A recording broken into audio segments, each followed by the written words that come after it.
We have, let's see here, House File, get to my right place, 1329 in front of us today that Representative Kunesh-Podein will be moving. Representative Kunesh-Podein, would you like to move your bill? The intention is to lay it over for possible inclusion. I so move. Thank you, Madam Chair. Representative Kunesh-Podein, did you have an amendment? No, you don't. No, I don't believe I have an amendment. Okay, got it. Thank you. Sorry, I have other papers Threw me below for a mine. loop. Sorry about that. Great. So, would you like to proceed with your? Yeah, I had my amendment for my other bill, which you don't want on your bill. So, would you like to proceed with describing your bill? Thank you, Madam Chair, and I might have messed up your organization up there, And, but thank you. So I move that 1329 before us with the intention of laying it over for possible inclusion. Go ahead. Thank you, Madam Chair, and thank you, members. Minnesota has high-value standards for many professions, doctors and nurses, accountants, and building trades. The same should be true for our teachers. But in 2017, the legislature dramatically changed our teaching licensing system. And I am a teacher. I've been teaching for over 20 years. I've been a classroom teacher, licensed library media specialist as well. So those changes in 2017 changed our teaching licensing system quite a bit, and the goal was to make it less complex. But what we really did was drastically reduce the requirements to teach in Minnesota classrooms. We don't need to lower the standards to make teaching license system easier to navigate. That's the bottom line. And that's why I am introducing House File 1329 to fix the tiered licensing system and restore our high standards for teaching. I just want to note one thing about this bill. Nothing in this bill prevents a highly qualified teacher from out of state from teaching in Minnesota. You might remember that this was a big reason that proponents wanted to change the laws in the very first place.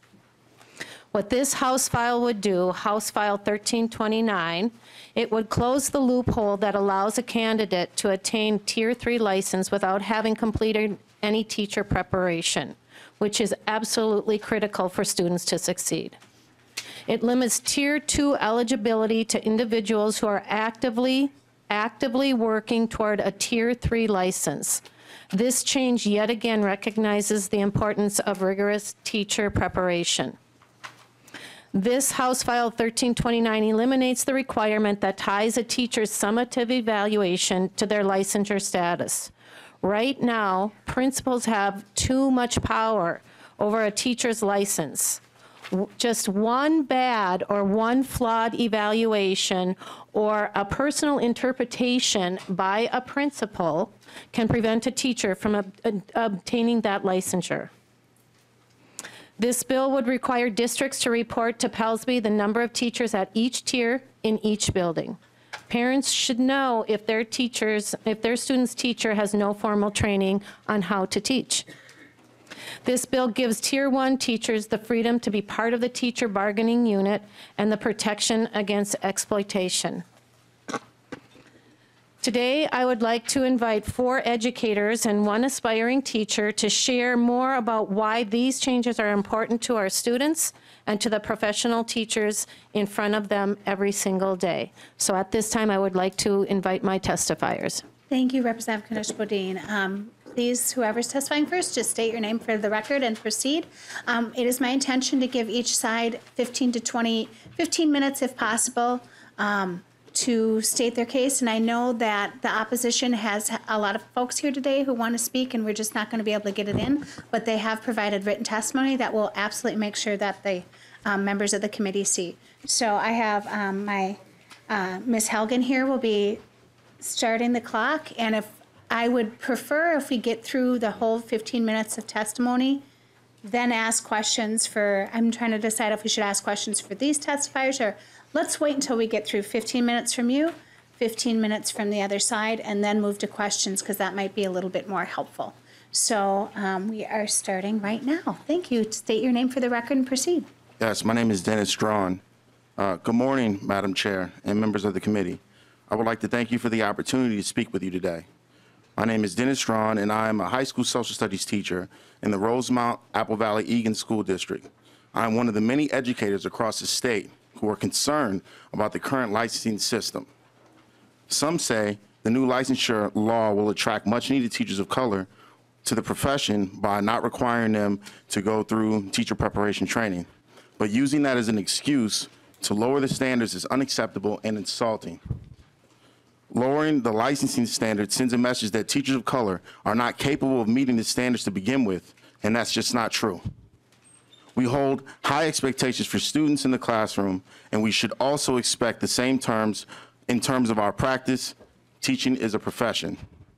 I'm also concerned that Tier 1 teachers, many who are educators of color, don't have the freedom to join their local bargaining unit.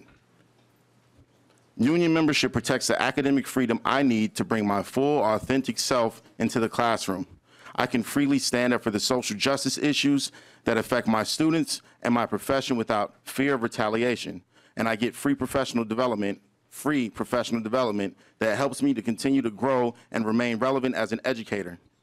By lowering the standards, you're creating the conditions for teachers of color turnover to get even worse. Staff churn is expensive for schools, frustrating for teachers who stay, and confusing for students. What I'm telling you today is what you will never hear from groups that depend on money from greedy millionaires and powerful foundations. They want to privatize, to get education on the cheap, to make money. The children deserve better. They deserve highly qualified, fully trained educators, period. And good people who dare to enter this great profession do not deserve to be set up for failure. Here's how you ensure student and educator success. 1, respect my profession, close the licensure loopholes, remove the financial barriers to getting a teaching degree, address the teacher pay gap, fund our schools so they can hire appropriate numbers of school support staff, give educators a voice when important decisions are being made, provide mentors for on-the-job training, and recruit and retain educators of color through fully funding the initiatives outlined by the Increased Teachers of Color Act. Thank you for your time today. Thank you, Mr. Drawn. Please state your name for the record and proceed. Hi, my name is Abby Kelly Hands. I am a special education licensed teacher. I'm currently in a position as a special education coordinator for Cambridge ICNE school districts. I have provided support to the classroom for students with a variety of disabilities in various federal settings, from co-taught, push-in, pull-out, self-contained classrooms, and special education only programs. I am here this morning because I want to speak about how the new tiered licensing system is playing out in our school districts across the state. We now can have teachers who have never completed teacher preparation coursework in classrooms with our most vulnerable students. What does this mean? Special education teachers are supposed to deliver developmentally appropriate programming that is grounded in evidence-based practices. They have to write individual education plans, which are legally binding documents that the school districts are held to, and they're supposed to be individualized for students where they may not have ever had a child psychology course or behavior management course. They may have never received training on connections between social emotional learning and disability categories, or even how to write an appropriate individual education plan. There can be serious repercussions for special education students if their general education teachers also don't have rigorous preparation coursework. Part of IDEA says that general education teachers have to sit on child study teams, which is part of looking for students with disabilities. But if even general education teachers are looking at students and not understanding the implications of what disability looks like, this can have some serious consequences. Research shows that a lack of teacher preparation is correlated with an over-identification of students for exclusive special education settings, and this has significant implications for our students, particularly our students of color who are over-identified as needing special services. Please make the necessary changes to Minnesota's tiered licensing system so our most vulnerable students have the highly prepared teachers that they deserve. Thank you for your time. Thank you. And if we could just keep moving along here, the next person, state your name for the record and proceed. Good morning, Madam Chair. My name is Angelo Suji, and thank you very much for the opportunity to be here. I also thank the members of the committee for that. I am a licensed chemistry, physics, and physical science teacher with the Minneapolis Public School. I am a teacher of color. Teacher preparation is critically important to student achievement and success, not on-the-job training. 60 years of academic research has shown that students have better outcomes when they learn from educators who have rigorous preparation, both in content, the art and science of teaching. So what does it look like for our students? It means that they have well-prepared teachers who know how to handle behavioral issues in a school, not just minimizing disruptions. They have teachers. That's because they have training in classroom and behavior management and restorative practices. It means they have well-prepared teachers who are equipped to discuss issues surrounding race, culture, ethnicity, religion, or sexual orientation, so all students feel safe, welcomed, and engaged at school. That's because they have training in cultural competency. It means they have well-prepared science teachers who understand science and engineering practices, the cross-cutting concepts, and the core disciplinary ideas. That's because they have teachers who have training in how to teach science. Unfortunately, Minnesota's current law undervalues teacher preparation and makes it optional. This has dramatic implications for all our students, but also profound implications for all the students who need it the most. Minnesota needs to close the loophole that allows a candidate to attend a Tier 3 licensure without completing a teacher preparation program. Thank you very much for listening this morning, and please close the loophole. Thank you, Ms. Oshu. Next testifier, state your name for the record and proceed. Caitlin Lillis. Good morning, Madam Chair and members of the committee. Thank you for the opportunity to testify today. My name is Caitlin Lillis. I'm an elementary education major at Minnesota State University, Moorhead. I'm also the Education Minnesota Student Program President.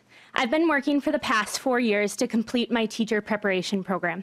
During this time, I have collected thousands of dollars of debt because my preparation program requires just about 1,000 unpaid hours in the classroom over the 4 years, which means that I don't have enough time to work and fully pay for my program.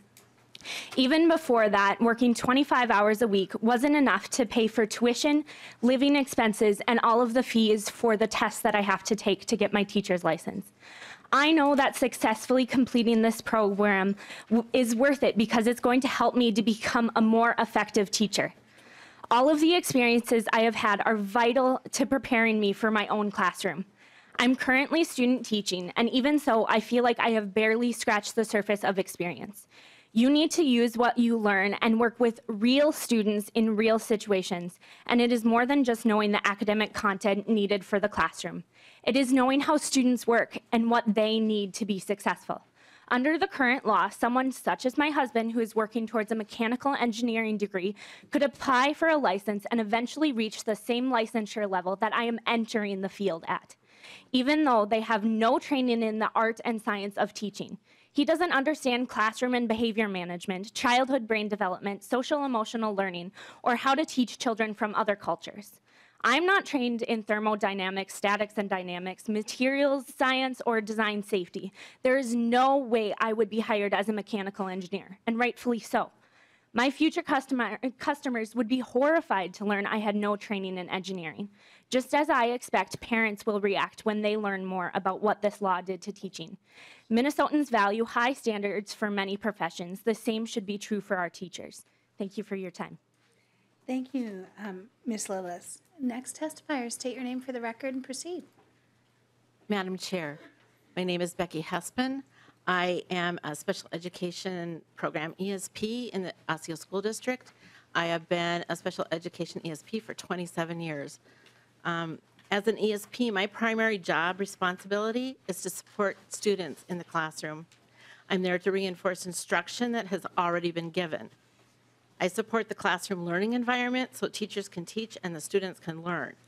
My concern with the tiered licensure system is that my role will now switch from supporting students to supporting teachers that don't have the correct preparation.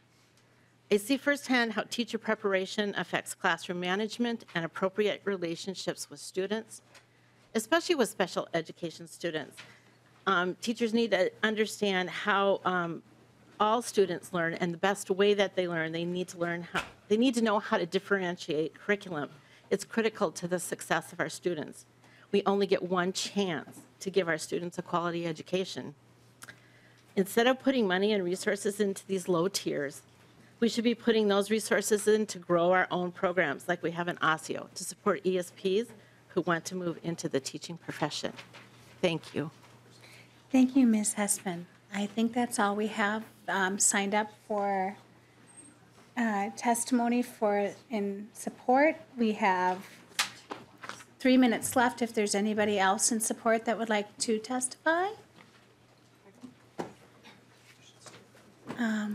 I'm seeing one person left. We'll let you state your testimony, and then if we go a little bit over, I'll add that to the other side as well. Please state your name for the record and proceed. My name is Laura Mogelson. Madam Chair, members of the committee, Congresswoman, thank you for allowing me to testify in support of this bill. I am here from the University of Minnesota Twin Cities, representing MACD, which is the Minnesota Association of Colleges of Teacher Education.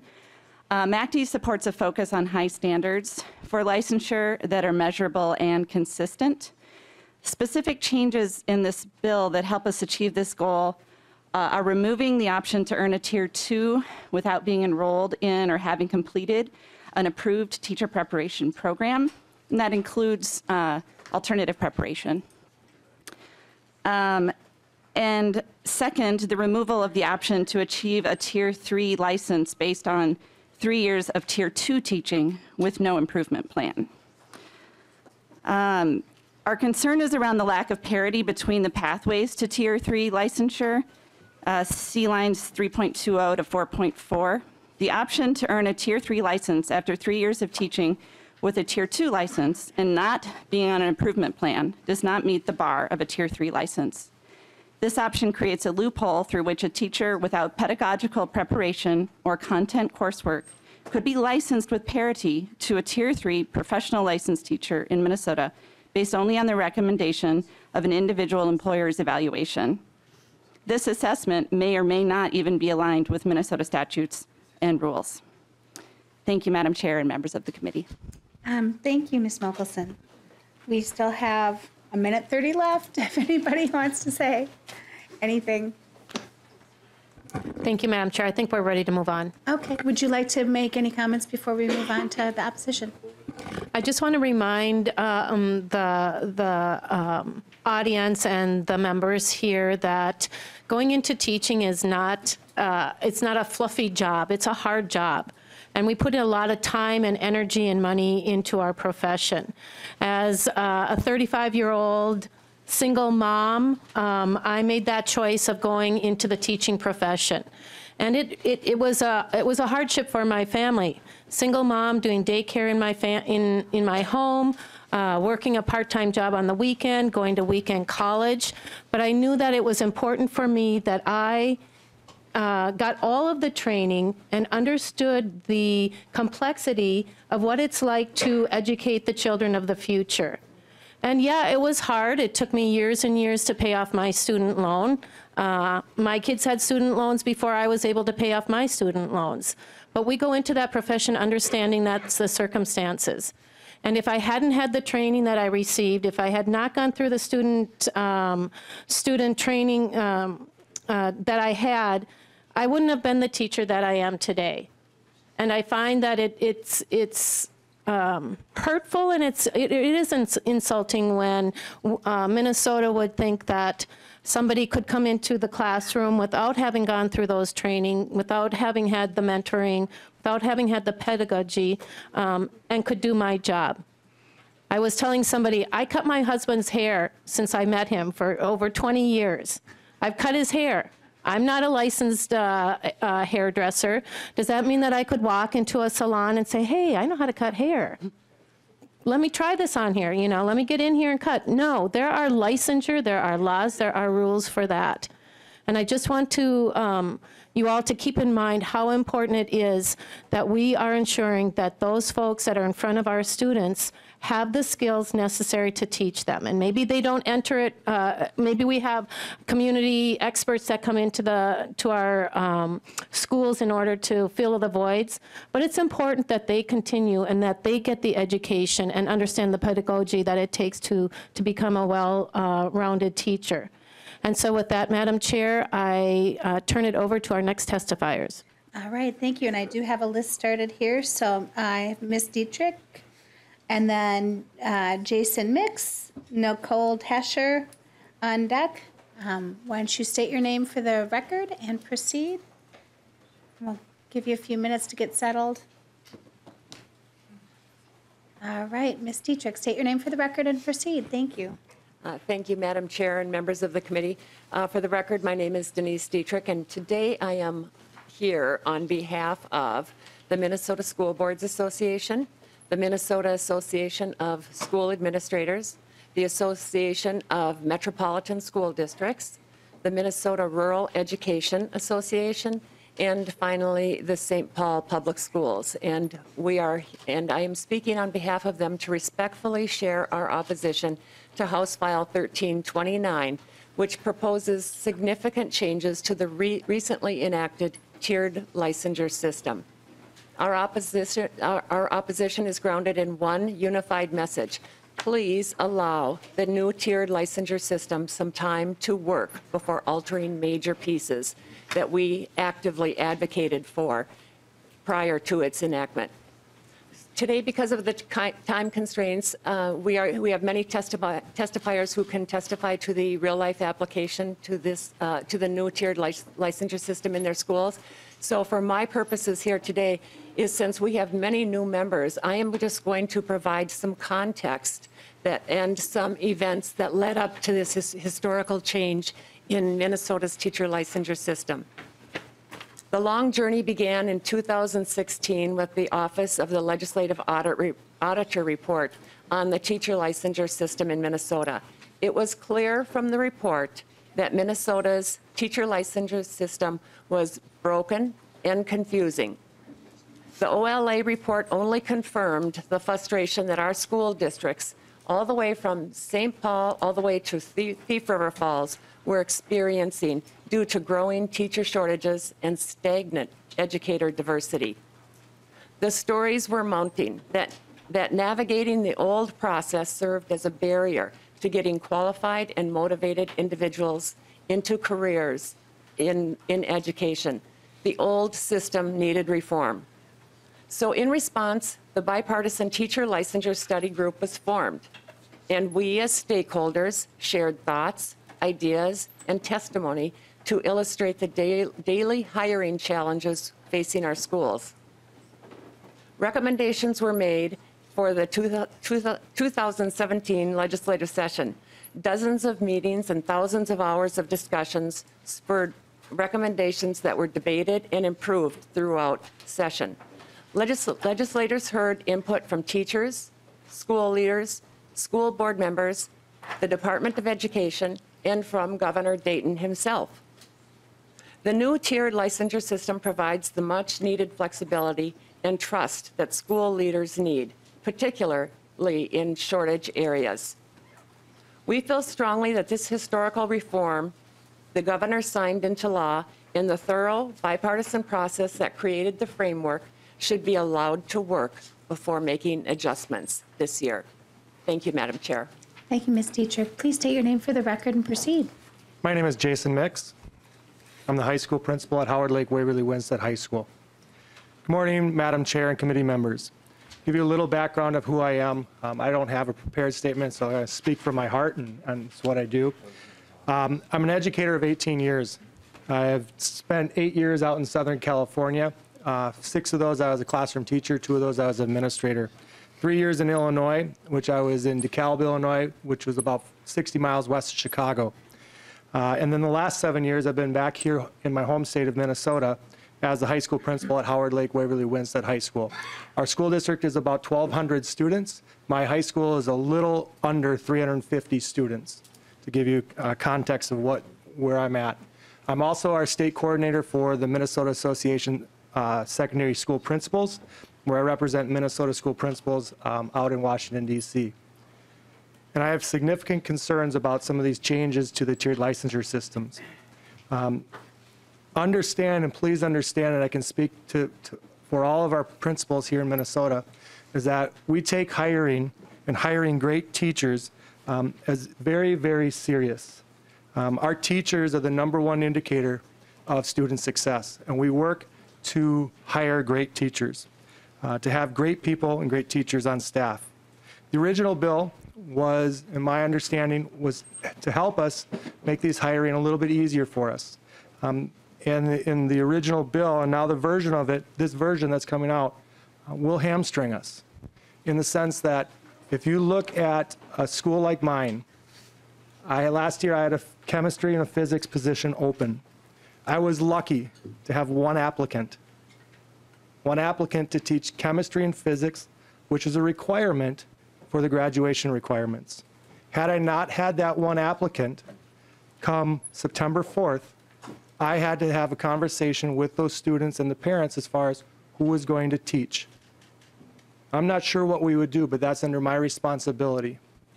And it allows us to take a person that may have a master's degree in chemistry or physics, to allow them to work with a mentor teacher, to allow them to work with me as the school administrator, to begin and build their teaching career if that's where they want to go. Removing some of these provisions removes our ability to grow our own as we would have in industry or in private business. I ask you to think about that. Another concern, my apologies. Sorry. Another concern I have. Just want to make sure other folks get a chance to talk. One more thing here. One more concern I have is the reporting out of the Tier 1 and Tier 2 Tier 1 and Tier 2 teachers. What I see that being is unintended consequences towards our teachers, our students, and our schools. Okay, it looks at the idea of how many ineffective teachers do we have in our schools, okay, and how is that going to impact our students and our teachers. We have amazing teachers here in Minnesota, and I'll stand by them, and I know the hard work that they do each and every day, but because they're a Tier 2 teacher, a Tier 1 teacher, does not mean that they're ineffective. That means that they are working their tail off to help support our kids. Labeling those teachers as ineffective, okay, I think is a travesty towards our teachers and towards education in Minnesota. Okay, as administrators, we do everything we can to support our teachers and, more importantly, support our students. Thank you. I have up next Nicole Tescher, Jessica Lippa, and then Drew Moldenhauer on deck. Please state your name for the record and proceed. My name is Nicole Tischer. Madam Chair and members of the committee, thank you for the opportunity to testify today. I am the Executive Director of Human Resources for Anoka Hennepin and a board member of MASPA. MASPA stands for the Minnesota Association of School Personnel Administrators. We represent school district human resource professionals in our state, those who ensure we hire great teachers in our classroom for our students. MASPA does not support the changes offered in House File 1329. This year was the first year HR departments implemented the tiered licensure system, with Pelsby rulemaking occurring late last fall. Any structural modifications like those suggested in this bill will create confusion and constant systemic change for our school districts, our currently licensed Tier 1 and Tier 2 teachers, and our aspiring teachers. As a state, we need time to collect information on how currently adopted structure serves our students. Besides the structural changes itself, so early in the implementation process. MASPA is also concerned with the bill's further limitation on renewal of Tier 1 and Tier 2 licenses, the bill's limiting effect on Tier 2 licenses being only born from traditional licensure programs, the bill's impact of limiting great Tier 2 teachers from becoming Tier 3 teachers without some type of traditional licensure program, the bill's impact on career and tech education programs, and the bill's impact on districts' efforts towards creating a diverse teacher workforce. At first blush, in our district, the tiered system looks promising towards statewide efforts to ensure a diverse teaching corps. Our Tier 1 teachers are more diverse than our traditionally trained teachers, which I believe is similar to initial state data also. Please know that less than 1.5% of teacher positions in Anoka-Hennepin are filled with Tier 1 and Tier 2 teachers. But these are positions that may go unfilled if the bill was adopted. It's the 0.2 FTE dance teaching position. So this is 1 day a week, 1 hour a day. It's the American Sign Language position. It's the visual arts positions. And it's our district's robust career and tech education program, which Ms. Lipa will speak to. My HR colleagues have also noted concerns with immersion programs under the proposed legislation. As a former teacher who took a traditional pathway into education, please trust our school districts and our HR professionals to ensure that the best teachers, whether it be Tier 1, Tier 2, Tier 3, or Tier 4, are before our students. Thank you so much for your time. Thank you. Could Brian, oh no, sorry, I have Drew Maldonado. No, yeah. Or Jessica, sorry, Jessica Lips, Drew Maldahar, Brian Goranson. I don't want to take up your time, so if you could just come up right next and thank you. Madam Chair, members of the committee, thank you. My name is Jessica Lipa, and I'm the Career and Technical Education Director in Anoka-Hennepin Schools, and I represent Minnesota Association for Career and Technical Education Administrators.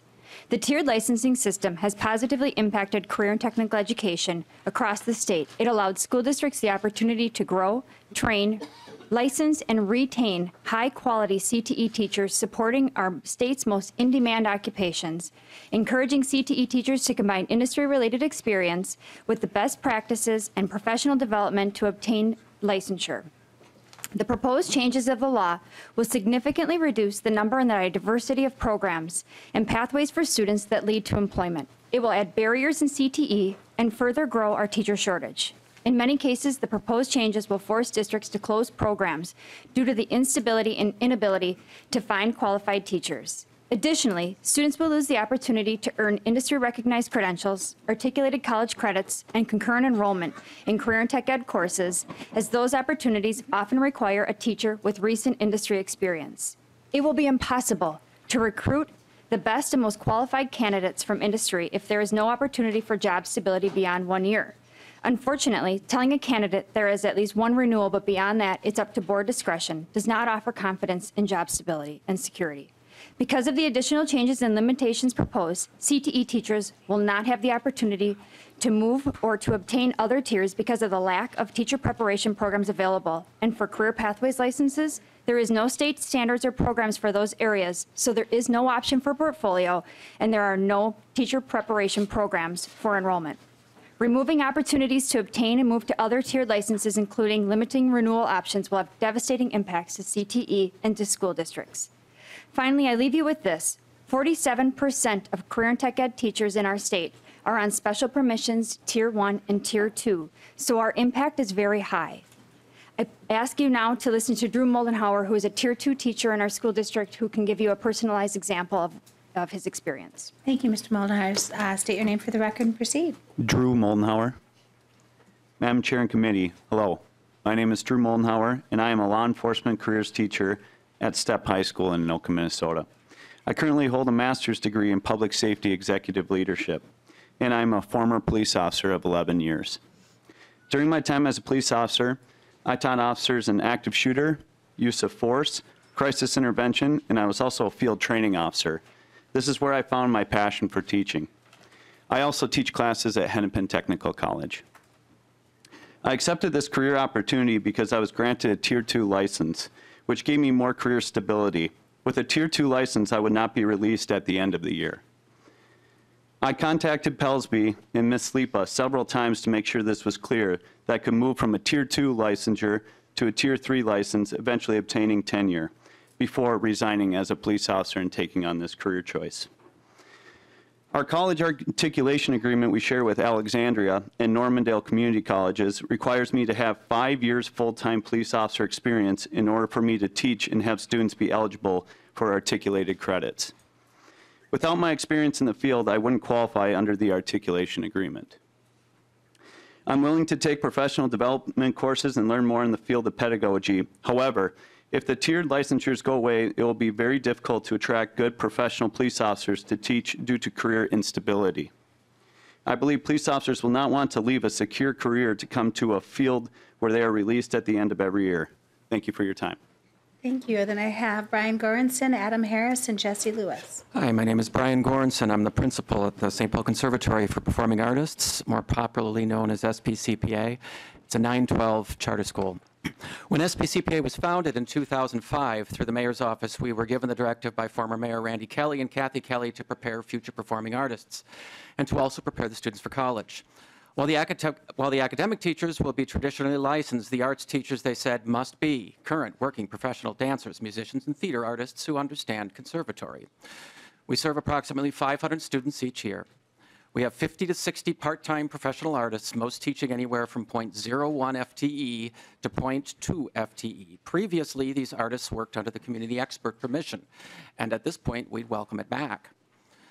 Each year, more than 50% of our graduating class moves on to study dance, theater, or music in college. This past year, SPCPA students were accepted to Juilliard, Carnegie Mellon, NY Tisch School of the Arts, Berkeley School of Music, Cal Arts, North Carolina School of the Arts, to name a few.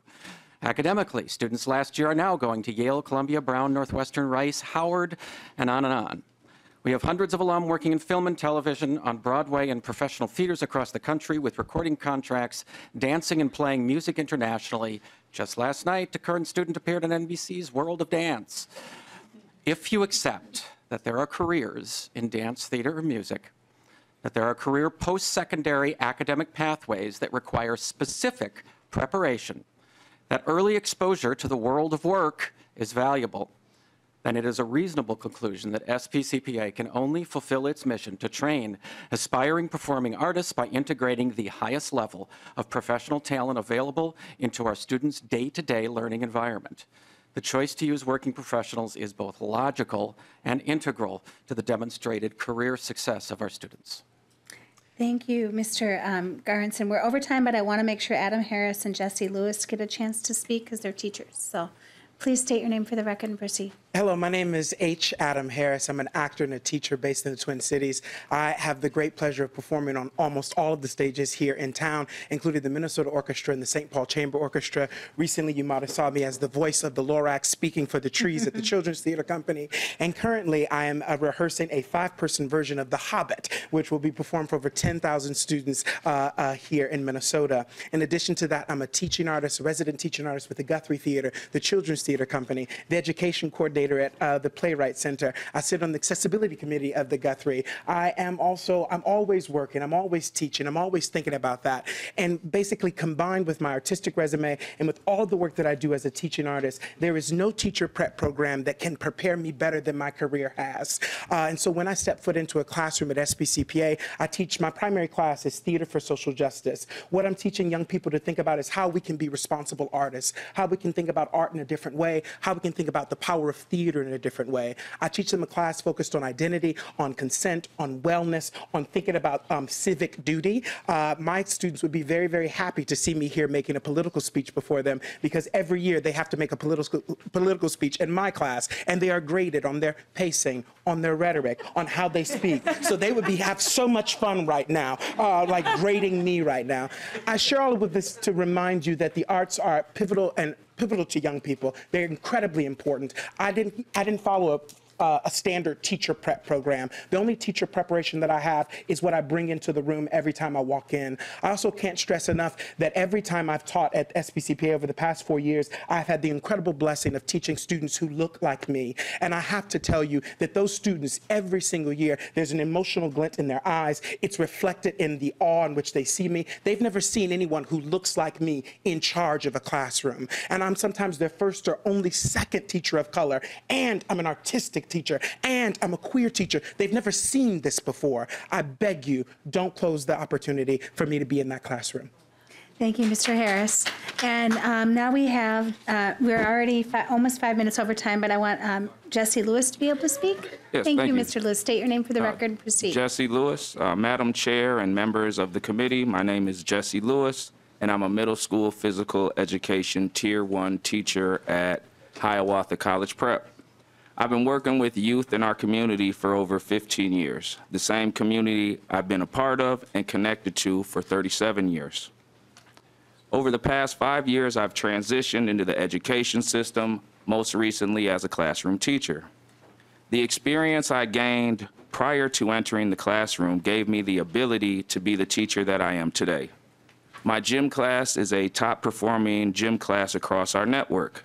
My classes have seen a 95% growth in the fitness gram assessments, which is the standard assessment across the country for PE. This current school year, I've received a 87% rating in our staff survey and a 94% rating in our student survey, both being the highest in our school, and that's including teachers with the traditional pathway.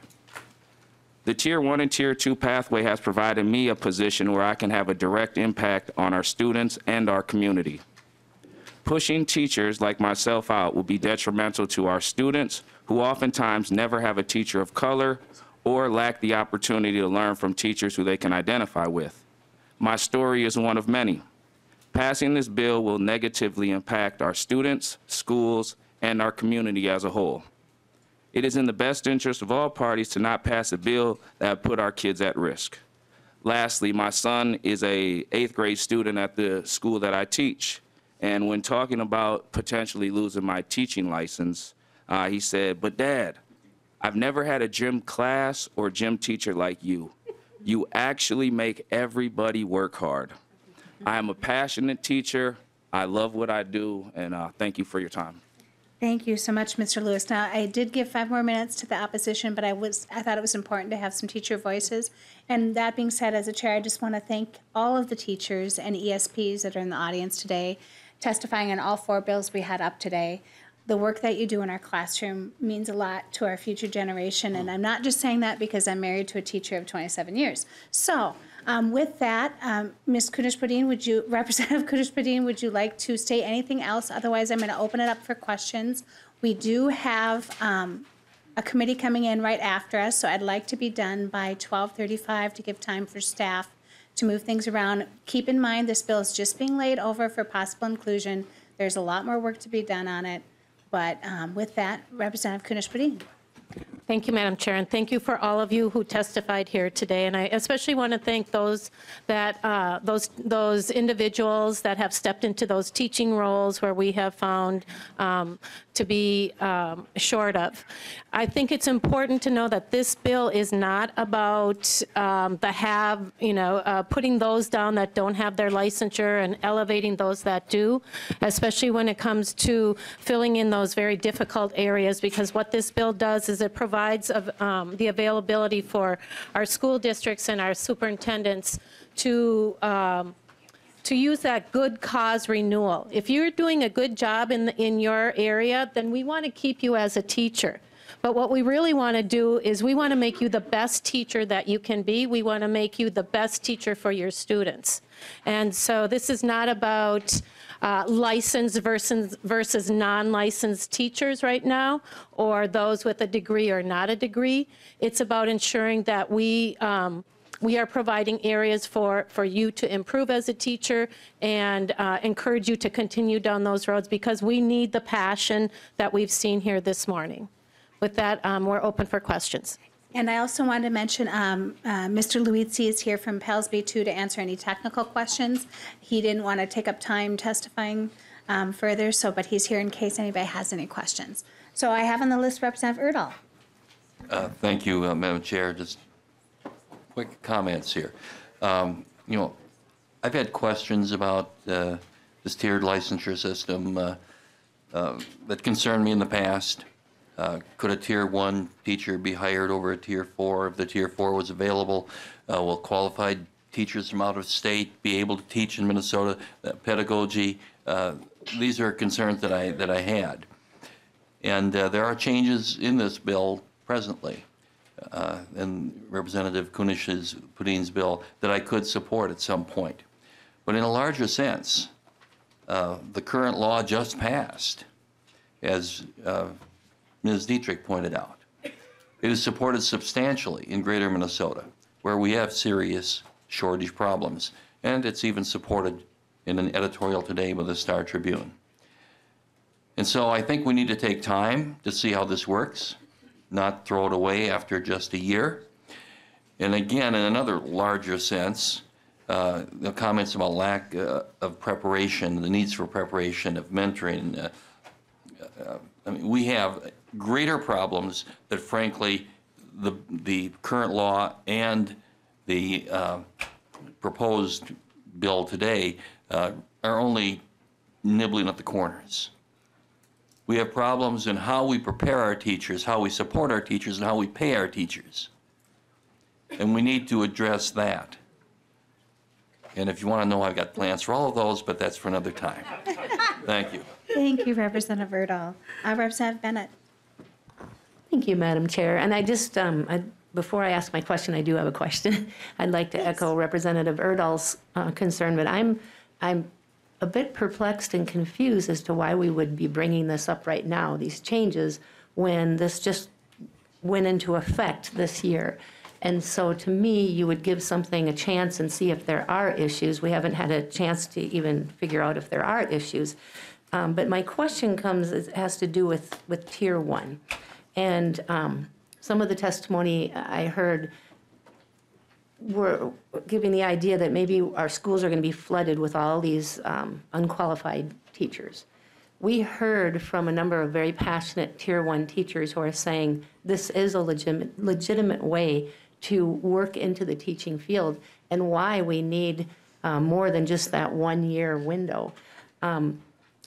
Tier 1 is hugely important to Greater Minnesota. In Albert Lea, we had an opening for, I believe it was an accounting class. This was a number of years ago, and there were no applicants for it. So we actually, in our school district, took a teacher who had a master's degree, or not a teacher, an office staff person who had a master's degree in accounting, and that person became the community expert. That's what it was called back then. My question is, we have had the community expert option for many, many years in our school districts. And I don't believe I ever heard of widespread issues that those teachers or the people teaching in that category were having issues. So is there evidence that on all the years we've had community experts in our schools that somehow these people have not been effective? Is there evidence in the classroom, in test scores and so on? Because I haven't seen that evidence. It seems to me it's an option that schools need to have, and we've just given them more flexibility and availability of using that option with the current system. Representative Kunesh-Podein. Thank you, Madam Chair, and thank you, Representative Bennett. My first response is to your questions about why do we do this after 1 year is I would prefer to be more proactive than reactive. Do we want to sit around and wait for something to happen before we make changes? And in response to the rest of your question, I think I will pass it over to the expert. Please state your name for the record and proceed. My name is Sarah Ford. I work with Education Minnesota. I do education policy research.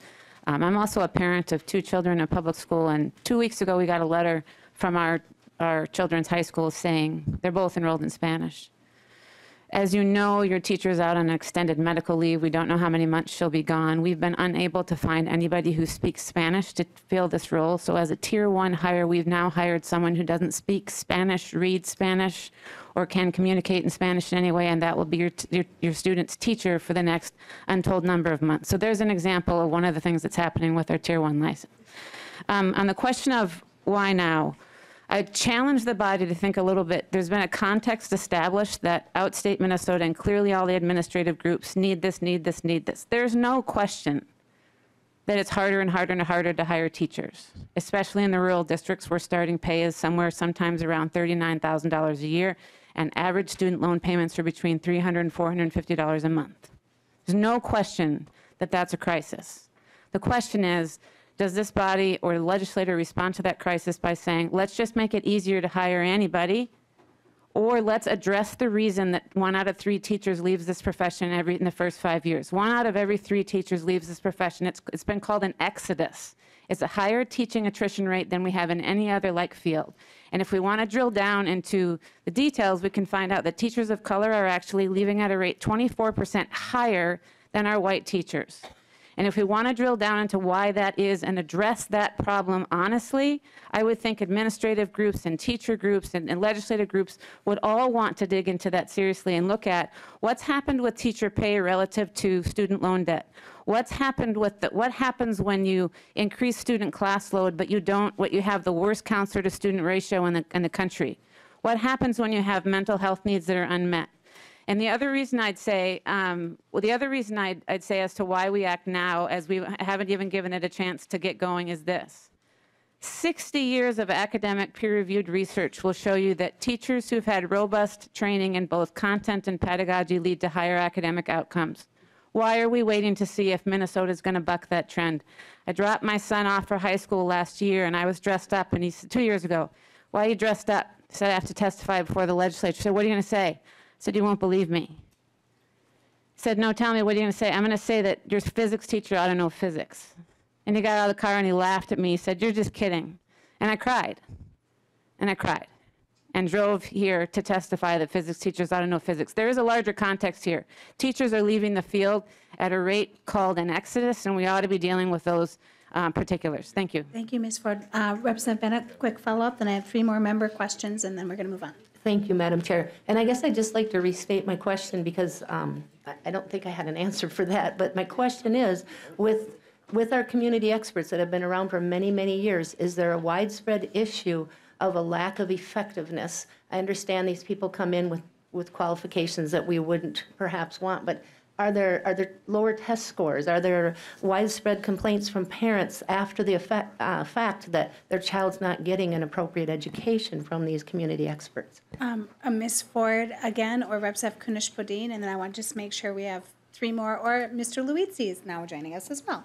And otherwise, we have 3 more member questions. In Minnesota, I'm not aware of peer-reviewed research on the community expert versus fully prepared teacher, but nationwide, we have 60 years of that research to show that that students who are taught by educators either teaching outside of the field for which they were trained or teaching without training altogether have lower academic achievement than the students who are taught by teachers with robust training in both content and pedagogy. Thank you. Ms. Ford. Representative Bierman. Thank you, Madam Chair. Thanks for all the testifiers being here today, and it's been good to hear all about it. Fundamentally, schools are about training and knowledge, so it just makes sense that our teachers would have the best education about teaching that we could give them and make sure that when I send my kids to school or other neighbors of mine, you know, they assume that the teachers are trained how to teach. So it seems like a fundamental. I am interested in a lot about the Tier 1 license, which has been talked about a lot, and the difficulty that may present for some people.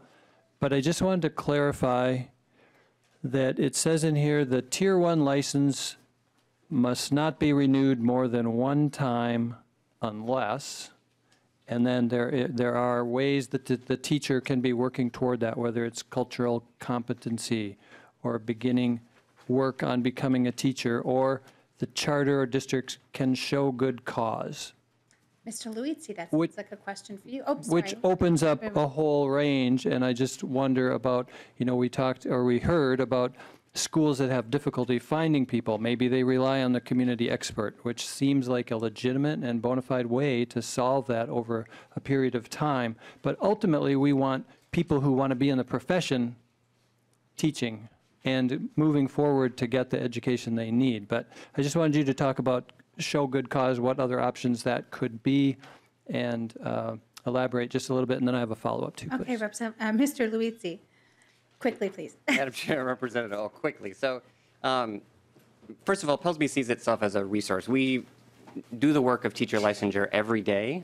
We heard some inaccurate statements today, and I welcome anyone who has questions about accessing the tiered licensure system to call me. We We act as a resource for everybody, and that includes legislators. So good cause is similar to the non-licensed community expert that was there before. So non-licensed community expert, all of those had to go before board review. Tier 1 breaks it up a bit, where some of them, if you do not have a licensed teacher apply, you don't have to go before board review. But then good cause, which is in actually the current law as well, after 4 years, you would have to evidence good cause. We just finished rulemaking that identified some key areas there where a district could say, this person does not speak the language of the class, so this is a good cause for us not to hire the licensed teacher, but hire this Tier 1 individual as well. So it provides the board an ability to review those applications on a case-by-case basis. And just statistically for you, the amount of Tier 1 issue licenses that the board has looked at so far is over 1,300. The board has denied 6. So less than 0.5% denial when we see those good cause. And of those 6, most of them were in related services. So a school psychologist that had no school psychology training.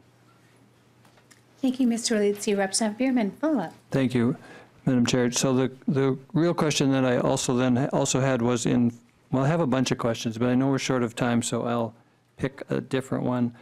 Can you tell me about the statewide outlines for mentorship in our schools? Are there statewide guidance, or is that by the local district as far as the mentorship part of this equation? Mr. Leedsey, or, yeah.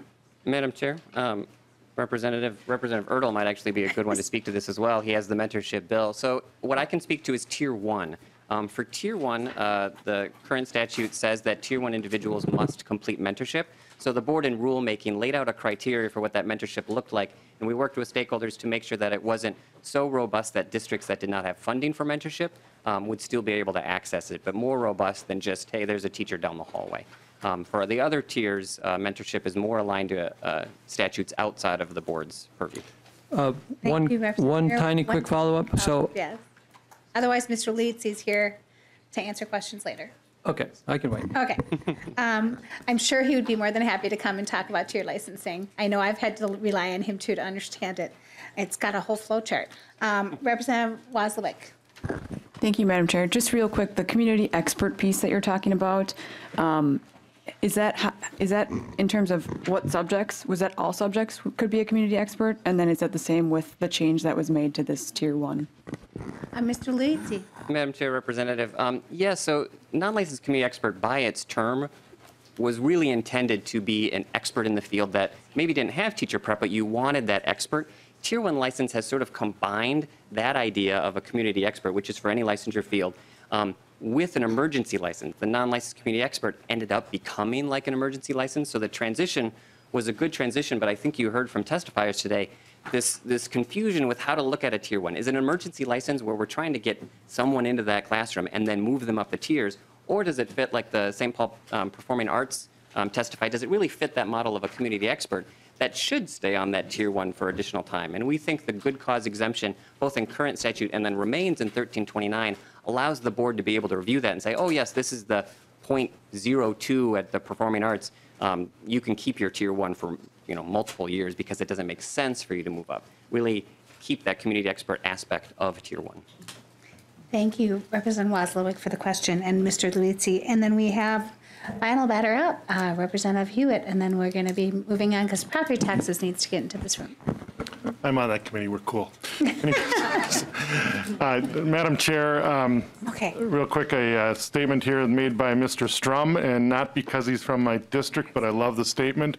We hold our students at a high standard, and our ACT scores speak for themselves. So, one of my questions is, Mr. Harris, Mr. Lewis, and our police officer, and I forgot your name, does this bill prohibit, I'm on the bill, and I just want to make sure I didn't read it wrong, author, that does this prohibit us from hiring teachers like them? Representative Kunesh-Podein or Mr. Leedsey? I would like Mr. Leedsey to explain. He's much more eloquent at this. Eloquent. I just wait for the next committee, apparently. Madam Chair, Representative, no, it does not. In fact, the only changes go from a 4-year until you have to ask for good cause to a 2-year for a Tier 1. And I also heard a comment that I would like to clarify as well, that CTE does not allow for portfolio. The licensure via portfolio process is the process to allow an individual who may not have access to traditional or even alternative teacher preparation to receive a Tier 3 license by evidence meeting standards. That is open to CTE. In fact, we even made it a little bit easier for CTE folks to get a licensure via portfolio by using their work experience to evidence one aspect of the portfolio. So there are pathways for all of those individuals, not only to stay on a Tier 1 beyond additional years, but to move up to full teacher licensure in a Tier 3. Madam Chair, a quick follow-up. And so this, again, I read the bill right then when I signed on. Does this bill any way harm our out-of-state recruitment that we're doing right now, Madam Chair? Representative Kunesh-Podein or Mr. Wielese? Madam Chair, Representative, no, not at all. So when the first tier licensure bill passed 2 years ago, that did change our ability to recruit from out of state, because Tier 3, while it streamlined the preparation from out of state to be able to enter at a Tier 3, it added the requirement for content and pedagogy to start on a Tier 3. Our licensure laws before allowed us to give them a 1-year standard license to get people from out of state into Minnesota on a standard license and then take the test. So that doesn't change, but actually nothing beyond that initial piece, nothing in 1329 limits out-of-state teachers from coming here. Thank you. Representative Erickson, sorry, I hadn't seen you raise your hand again on the list. So final word, Representative Erickson. Thank you, Madam Chair. I think that House File 1329 is an insult to all the work that was done. You heard MSBA refer to all the time that was spent on designing this, and we need to give it a chance to work. We raised the standards. Tier 1 was a community expert previously, did not necessarily have to have a BA degree. And then we added the cultural competency, we added the content test. We did numerous things to elevate Tier 1 so that it could be looked at as a real teaching license. So what I would say is that if we're losing teachers, maybe we need to focus on teacher preparation programs and their inability to address the needs of our teacher candidates, and maybe they would proceed to stay in the profession. Thank you, Madam Chair. Thank you, Representative Erickson. And final 1-minute word, Representative Kunesh-Podein. Thank you, Madam Chair. I understand that this is a work in progress.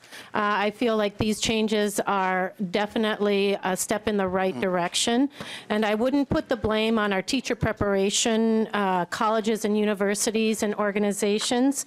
I would look to ways to enhance the profession of education and let our teachers know that they are appreciated, that they are respected, that we are fully funding the education that we demand for our students as legislators, and that we stop playing this game of blaming the teacher for all of the ills that our schools are going through. So at this time, I would ask you to support and pass this Bill 1329 on for possible inclusion.